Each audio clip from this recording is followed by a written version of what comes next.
अंतर्राष्ट्रीय वित्त निगम की प्रगति और उपलब्धियों के बारे में अपन पढ़ेंगे।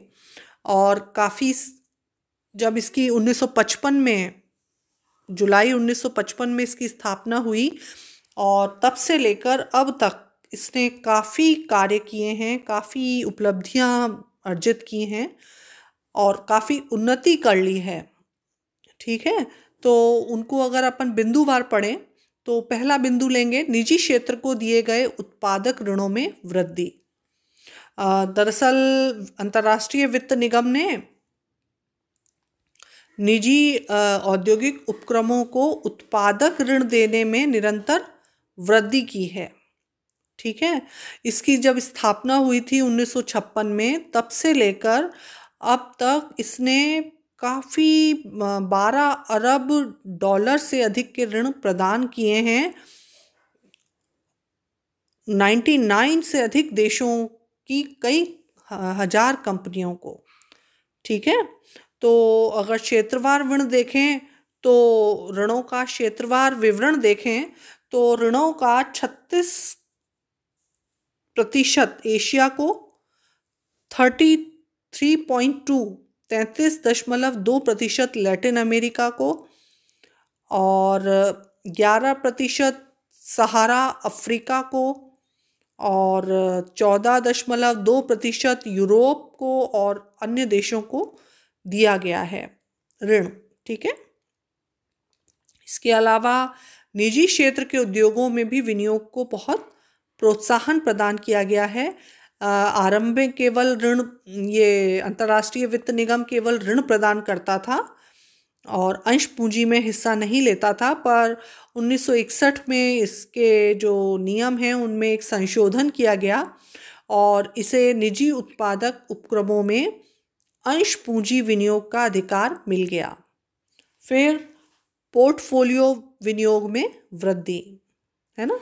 इस अंतर्राष्ट्रीय वित्त निगम ने पोर्टफोलियो विनियोग में भी वृद्धि की है और निगम अल्पविकसित देशों में औद्योगिक इकाइयों की स्थापना में पहले थोड़ा वित्तीय योगदान देता है और बाद में अन्य निजी विनियोगकर्ताओं को हस्तांतरित कर देता है। इसके अलावा वित्तीय संस्था सहायता में क्षेत्रीय संतुलन, विश्व के सभी अर्धविकसित राष्ट्रों को सहायता पहुंचाने का निगम ने ये ध्यान रखा है और मध्य एशिया एवं उत्तरी अफ्रीका में विनियोग गतिविधियां बढ़ाने के लिए निगम ने एक विशेष विभाग खोला है ना, जो सहायता करता है उस क्षेत्र का सर्वे करके कि किस तरह के उत्पादक विनियोग हम में इन्वेस्ट कर सकते हैं। ठीक है, इसी तरह केंद्रीय तथा पूर्वीय यूरोपीय देशों में किए जो संरचनात्मक परिवर्तन के कारण निगम ने अपने सहायता कार्यक्रमों द्वारा उन्हें विशेष समर्थन देने का भी निर्णय किया है। ये इसकी एक बहुत महत्वपूर्ण उपलब्धि है। इसके अलावा पूंजी बाजार के विकास में भी योगदान दिया है। निजी उद्योगों में पूंजी विनियोगों को प्रोत्साहित करने की दृष्टि से निगम ने 1991 में एक पूंजी बाजार विभाग, कैपिटल मार्केट डिपार्टमेंट की स्थापना की।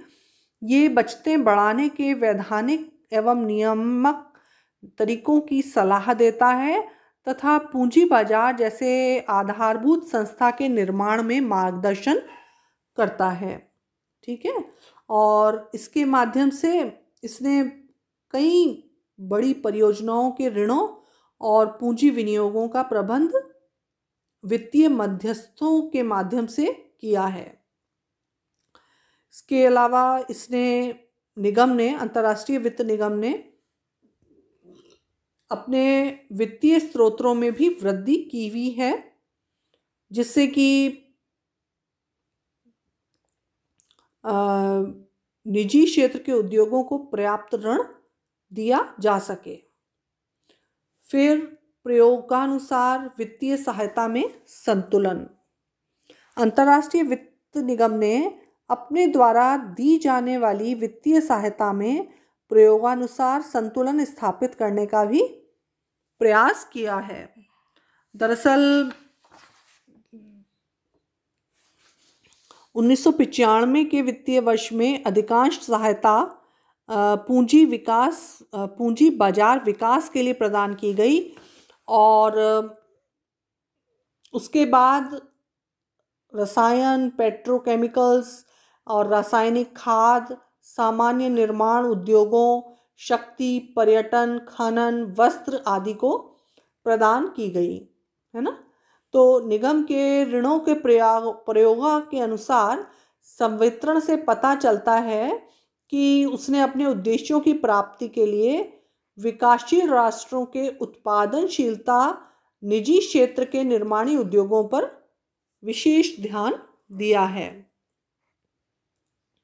इसके अलावा अंतर्राष्ट्रीय वित्त निगम के द्वारा अर्जित लाभों और प्रतिनिर्धारित आय में भी वृद्धि हुई है। वो तकनीकी सहायता एवं परामर्श सेवाएं भी प्रदान करता रहा है और जो निगम ने तकनीकी परामर्श सेवा प्रारंभ की है, जो सीमेंट, वस्त्र, दूरसंचार, रसायन आदि उद्योगों के बारे में एशिया, यूरोप, लैटिन अमेरिका की सरकारों और व्यवसायियों को परामर्श देती है। नेक्स्ट पॉइंट है कि निवेशकों एवं उधारकर्ताओं से वित्त जुटाने में सहायक। भारी ऋणग्रस्तता एवं समता पूंजी की कमी से प्रभावित विकासशील राष्ट्रों में कोई भी अंतर्राष्ट्रीय व्यापारिक बैंक विनियोग करने के लिए तैयार नहीं होता है। ऐसी दशा में निगम द्वारा निजी क्षेत्र की सशक्त परियोजनाओं में अन्य निवेशकों तथा उधारकर्ताओं से वित्तीय साधन जुटाना बहुत महत्वपूर्ण हो जाता है और ये कार्य इसने किया है। ठीक है। इसके अलावा विश्व बैंक से जो प्राप्त वित्तीय सहायता है उसका वितरण ये करता है। विश्व बैंक दुनिया भर की जिन विकास वित्त संस्थाओं को ऋण देता है उनमें अंतर्राष्ट्रीय वित्त निगम भी एक बहुत महत्वपूर्ण संस्था है। निगम विश्व बैंक से प्राप्त विकास सहायता को अपने सदस्य विकासशील राष्ट्रों में वितरित करता है। लेकिन एक अंत में मैं ये बात कहना चाहूँगी कि अंतर्राष्ट्रीय वित्त निगम ने अपने सीमित साधनों से बाजार आधारित आर्थिक विकास को बहुत प्रोत्साहित किया है और जो निष्क्रिय निजी पूंजी है उसके विनियोगों को सक्रिय किया है, जिससे कि निजी क्षेत्र को सशक्त करके निर्धनता को कम किया जा सके और दीर्घकालीन आर्थिक समृद्धि को बढ़ाया जा सके।